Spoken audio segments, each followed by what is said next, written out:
Election जीतकर आरती अंजलि अवस्थी विधायक बन गई है, जिसके बाद अब वह मंत्री जी को चैलेंज करने वाली है। सीरियल आरती अंजलि अवस्थी का आने वाला एपिसोड एक बेहद इंटरेस्टिंग मोड पर आ गया है। इन लोगों ने एक प्लान बनाया था जहां अंजलि डेड बॉडी बनकर राजपूत हाउस गई थी। उसे लगा था कि वह सारा प्लान बदल देगी, लेकिन जैसे ही गिन्नी को लेकर पुलिस स्टेशन जाया जाता है, वहां राघव सिंह राजपूत के साथ साथ गणेश अवस्थी भी पहुंच जाते हैं और अपनी बेटी के सामने खड़े हो जाते हैं।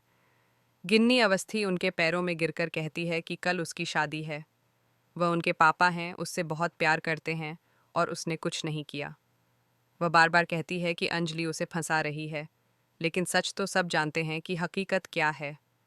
एक बात समझ में नहीं आती कि मेकर्स आखिर दिखाना क्या चाहते हैं। क्या कोई इतना भी नासमझ हो सकता है? कहानी इतने समय से चल रही है, अंजलि कितनी बार फंस चुकी है, कितनी घटनाएं हो चुकी हैं, और सबको पता है कि रानी मजूमदार यानी गिन्नी अवस्थी क्या चाहती है।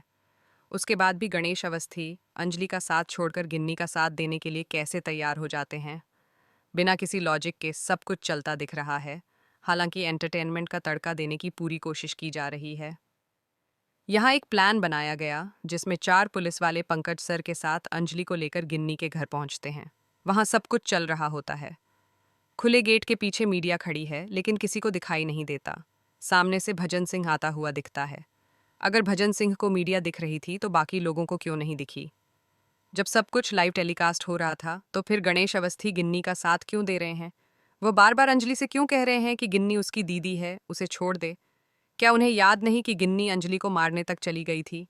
आखिर ये कौन सा नया नाटक चल रहा है? कोर्ट में क्या होगा? क्या मंत्री जी एक बार फिर केस जीत जाएंगे? क्या गणेश अवस्थी अपनी बेटी अंजलि का साथ छोड़कर गिन्नी को बचाने की कोशिश करेंगे? अगर वह गिन्नी को बचाते भी हैं तो उसमें भी लॉजिक होना बहुत ज़रूरी है। अंजलि उनके लिए इतना कुछ कर रही है, उसने राघव सिंह राजपूत के लिए भी बहुत कुछ किया था। तो क्या सिर्फ सीरियल को खींचने के लिए कभी इस पर इल्ज़ाम, कभी उस पर इल्ज़ाम, कभी देव पर इल्ज़ाम और कभी आरती पर इल्ज़ाम लगाया जाता रहेगा और फिर किरदार अचानक गायब कर दिए जाएंगे? पिछले कई एपिसोड से युवराज ठाकुर नजर नहीं आ रहे हैं। ठाकुर भी दिखाई नहीं दे रहे। ठाकुर परिवार का कोई सदस्य वहां मौजूद नहीं है। जैसे ही एक ट्रैक खत्म होता है, राजवंशी परिवार आ जाता है। उनके बाद फिर ठाकुर परिवार, फिर अवस्थी परिवार और उसके बाद राजपूत परिवार की कहानी शुरू हो जाती है। आखिर चल क्या रहा है? एक छोटे से मामले में छोटा सा सबूत भी ये लोग इकट्ठा क्यों नहीं कर पा रहे? क्या सच में इस सीरियल को इतना ज्यादा खींचना जरूरी है? दोस्तों, मुझे तो यही लग रहा है। आपको क्या लगता है? क्या कहानी को जबरदस्ती आगे बढ़ाया जा रहा है या फिर एंटरटेनमेंट में कोई कमी नहीं छोड़ी जा रही? अपनी राय हमें कमेंट बॉक्स में ज़रूर बताएं और ऐसे ही धमाकेदार ट्विस्ट जानने के लिए चैनल को सब्सक्राइब करें। मिलते हैं अगली वीडियो में।